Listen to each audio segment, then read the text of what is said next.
अस्सलाम वालेकुम बच्चों, क्लास 9 हम मैथ्स पढ़ेंगे आज। आज हम मैथ्स में पढ़ेंगे एक्सरसाइज 9.2। एक्सरसाइज 9.1 हमने इससे पहले की, उसमें एक ही क्वेश्चन था, वो हमने किया। एक्सरसाइज 9.2 का आप क्वेश्चन नंबर 1 देखिए क्या बोल रहा है। ए बी सी डी एक पैरेललोग्राम है, ए बी सी डी ऐसे दिया हुआ है। ए बी सी डी एक पैरेललोग्राम, ये है ए, ये है बी, ये है सी, ये है डी। ए डी पे एक परपेंडिकुलर डाला है इन्होंने फ्रॉम द वर्टेक्स सी, ठीक है, ऐसे ये इस पे परपेंडिकुलर है। इसी तरह से और एक परपेंडिकुलर है, ये एफ है, ये ई है, ये है एफ। ए से एक परपेंडिकुलर डाला है डी सी पे, वो है ई। और इसमें दिया हुआ है 16, 10, 8। यह है 16 सेंटीमीटर, यह है 10 सेंटीमीटर, यह है 8 सेंटीमीटर, ठीक है।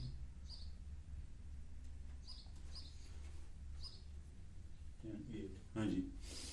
तो हमें दिखाना है फाइंड ए डी, हमें ए डी निकालना है।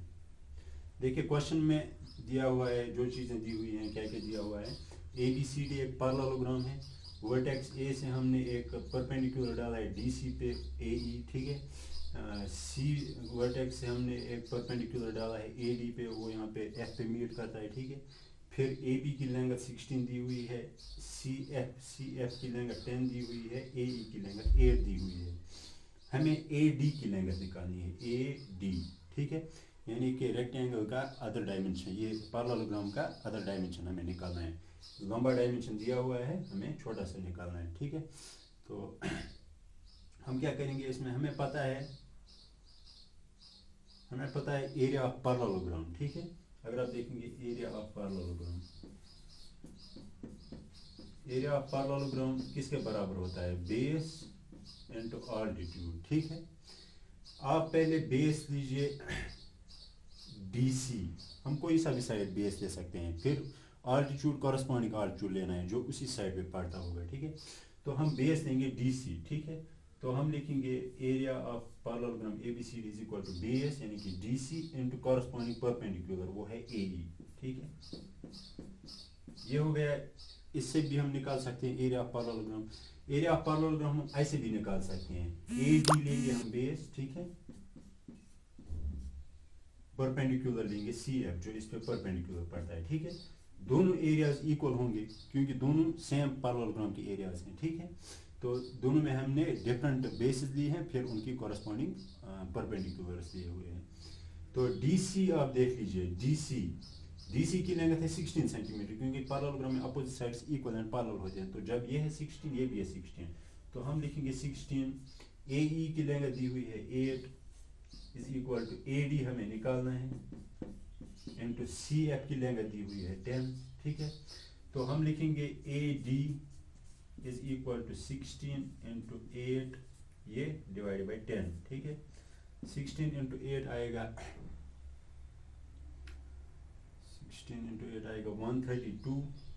128 सॉरी, डिवाइड बाई 10। तो AD हमारे पास आएगा 12.8 सेंटीमीटर, ठीक है। तो ये हमें निकालना था AD आएगा 12.8 सेंटीमीटर, फिर BC भी आएगा 12.8 सेंटीमीटर, ठीक है। तो ये हो गया क्वेश्चन नंबर 1। क्वेश्चन नंबर 2 करेंगे हम इसमें।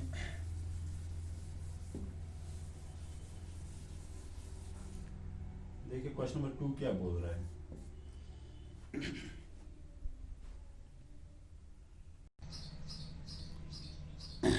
हाँ जी, देखिए क्वेश्चन नंबर 2 में जो डेटा दिया हुआ है उसकी फिगर मैंने ऐसे बना दी है। यहाँ पे हमारे पास हमें दिया हुआ है कि ABCD एक पैरेललोग्राम है, ठीक है। इस पैरेललोग्राम में साइड इसके मिड पॉइंट्स दिए हुए हैं। AB का मिड पॉइंट है E, BC का है F, DC का है G, AD का है H मिड पॉइंट, ठीक है। तो इतना डेटा हमें दिया हुआ है। अब हमें दिखाना है कि एरिया ऑफ EFGH इस क्वाड्रिलेटरल का area half of the area of parallelogram है, half of area of A B C D. ठीक है, तो देखिए अगर आप गौर से इसको देखेंगे तो आप ये डिड्यूस कर सकते हैं कि ई एफ जी ए जो हमारे पास कोऑर्डिनेटर बनता है मिड पॉइंट्स को ज्वाइन करके, वो भी एक पैरेललोग्राम होगा। ठीक है, वो पैरेललोग्राम कैसे होगा, वो मोर प्रिसाइजली अगर आप देखेंगे, हाँ जी, वो भी एक पैरेललोग्राम होगा। देखिए पैरेललोग्राम कैसे होगा, आप ई एफ आपको आपके पास आएगा E F is parallel to H G. ठीक है, इसी तरह से H E is parallel to G F. वो कैसे आएगा, देखिए आप यहाँ पे डालिए डायगोनल। ठीक है, डायगोनल ए सी, आप फिर लीजिए triangle A B C. Triangle A B C आपने लिया, उसमें दो साइड्स हैं ए बी और बी सी, उनके mid points E and F दिए हुए हैं। जब हम इन मिड पॉइंट्स को ज्वाइन करेंगे तो वो लाइन पैरेलल होगी to the third side, to A C. ठीक है, तो ई एफ आएगा पैरेलल टू ए सी और आएगा हाफ ऑफ ए सी। इसी तरह से आप बाय मिड पॉइंट थ्योरम, इसी तरह से आप ट्रायंगल ए डी सी लीजिए, आपके सिमिलरली आएगा H G is parallel to A C and half of A C. फिर आप उन दोनों को कंपेयर कीजिए, आपको आएगा E F is parallel and equal to H G. ठीक है, क्योंकि ये भी इसके पैरेलल है, ये भी इसके पैरेलल है, तो ये दोनों आपस में पैरेलल होंगे। इसी तरह से ये इसका हाफ है, ये भी इसका हाफ है, तो ये और ये इक्वल होंगे। ठीक है, तो इसी तरह से आप और एक डायगोनल डाल सकते हैं बी डी। ठीक है, ऐसे फिर H E will be parallel to G F. ठीक है, H E will be parallel and equal to G F. ठीक है, बाय मिड पॉइंट थ्योरम आप डिड्यूस कर सकते हैं। तो अब हमारे पास आ गया ई एफ जी एच भी एक पैरेललोग्राम है। हमें दिखाना है इस E F G H parallelogram का area half of the parallelogram A B C D. वो आप कैसे निकाल सकते हैं, देखिए हम क्या करेंगे, हम इन अपोजिट मिड पॉइंट्स को ज्वाइन करेंगे। ठीक है, इसमें हमें क्या मिलेगा, हमारे पास आएगा, देखिए एक ट्रायंगल हम लेंगे डी बी सी। आप देखिए गौर से, triangle D B C, triangle D B C में ये मान लीजिए ओ है। ठीक है, देखिए पैरेललोग्राम में जो डायगोनल्स होते हैं वो बाइसेक्ट करते हैं एक दूसरे को। ठीक है, तो ये ओ जो है ये बी डी का मिड पॉइंट है। ठीक है, इसी तरह से ये ओ ए सी का भी मिड पॉइंट है, क्योंकि ये diagonals at the point of intersection एक दूसरे को बाइसेक्ट करते हैं। ठीक है, तो O is the mid point of B D, इसी तरह से F is the mid point of B C. तो इन मिड पॉइंट्स को हमने ज्वाइन किया है बाय ओ एफ, तो ये ओ एफ होगा पैरेलल टू डी सी। ठीक है, O F will be parallel to D C.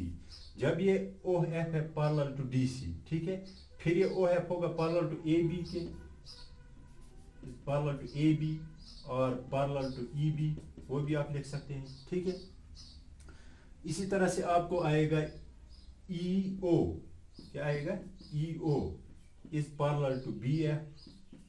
ठीक है, डी सी ना सॉरी आप लिखिए यहाँ पे ई ओ आ गया, E O parallel to B F, इसी तरह से O F parallel to E B, O F parallel to E B, वो भी आप लिखिए O F parallel to E B. देखिए अगर आप ये कोऑर्डिनेटर लेंगे E O F B, coordinator E O F B, इस कोऑर्डिनेटर में आप देख लीजिए ये साइड इसके पैरेलल है, ये साइड इसके पैरेलल है, तो ई ओ एफ बी क्या बनेगा, एक पैरेललोग्राम बनेगा। ठीक है, इसी पैरेललोग्राम में आप देख सकते हैं ये ट्रायंगल जो है ई बी एफ और ई ओ एफ, इनका एरिया इक्वल होगा।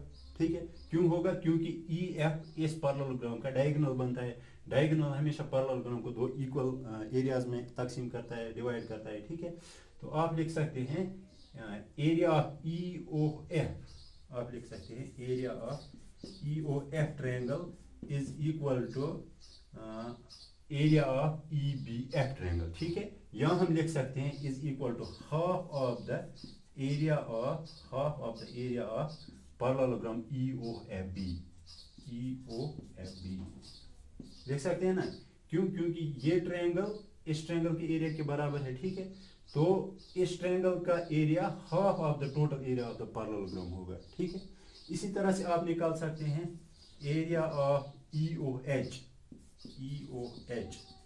is equal to half of area of parallelogram EOHA.